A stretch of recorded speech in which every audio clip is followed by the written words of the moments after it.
بچه ها، من جوجو هستم و من اسپارکل هستم. امروز میخواییم با هم آشپزی کنیم. بله، یه غذای خوشمزه، پاستای الفردو. بورا اول پاستا رو میریزیم توی آب جوش. قل قل قل.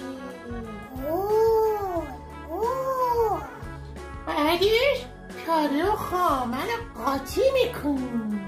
هم میزنیم و هم میزنیم تا بشه سس خوشمزه.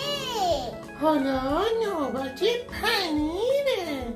پنیر زیاد. پنیر یعنی شادی، پنیر یعنی خوشمزگی.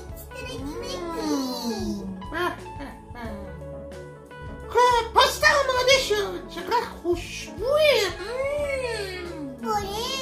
بیا با هم بخوریمش. باشه بچه ها، شما میتونید با کمک مامان یا باباتون غذای خوشمزه رو درست کنید. خداحافظ بچه ها، تا آشپزی بعدی.